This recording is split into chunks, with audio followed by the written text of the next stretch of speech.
Here in lesson 31, we're going to teach flowchart and paragraph proofs.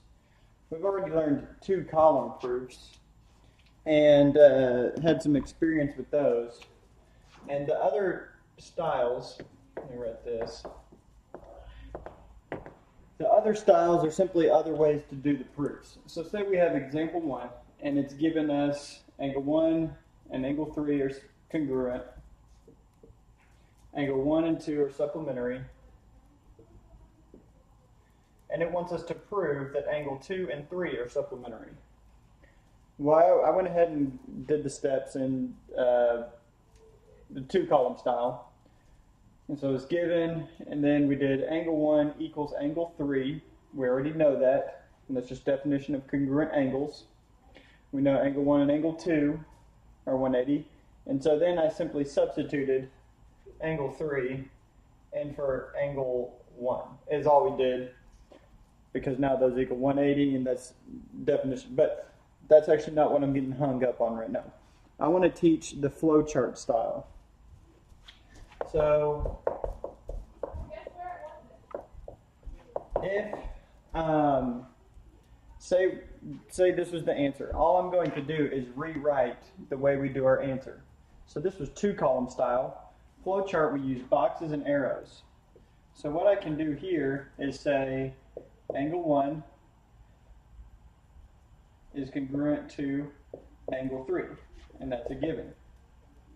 And then I could also do this. Angle 1 and angle 2 are supplementary, and that's a given. So flowchart uses boxes and arrows. So then from here, I take my next step, and it's read left to right or top down is how you read flowcharts. So then my next part was measure of angle 1 equals measure of angle 3, and that's definition of congruent angles. It's going to be kind of small, but try to zoom in here. And then the other one was, what went with this was measure of angle 1 plus measure of angle 2 equals 180 degrees. And that's definition of supplementary angles. So you can kind of see the pattern. And then we have, let's see, what can we do next? Angle 3, I could actually probably combine these. Measure of angle 3 plus measure of angle 2 equals 180. And that's where I did substitution. And then I could say the last thing I was looking for, angle 3 plus angle 2 is supplementary. Definition of supplementary angles. So that is a flowchart style proof.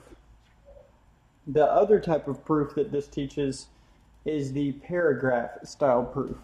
And I'm gonna erase this because this really isn't what we're going for in this lesson. I'm just teaching you different types of ways to do it. I have had students liking the paragraph style, because what that would mean, say we know our answer and we're just putting this in paragraph form. What that would mean is we could just say angle 1 plus, or angle 1 equals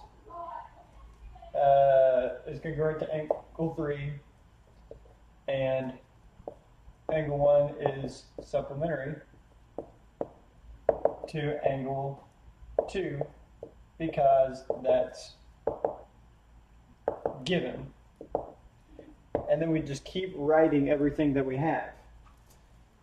Measure of angle 1 is equal to measure of angle 3 because of definition of congruent angles. Measure of angle 1 plus measure of angle 2 equals 180 degrees because definition of supplementary angles. and then you see the repetitive process. I'm not going to finish that out, but that is the process. You would just keep writing your proof. And so whatever proof you have now, you can actually use, you can use paragraph, you could use 2-column style, or flowchart proof. What I will traditionally use, what you will see me use the most, is 2-column. I think that's cleaner. This looks a little just crowded and dirty to me. This just looks cleaner and easier to read. And so it's how my brain understands it better, but any of these will work. But that is all that is in lesson 31.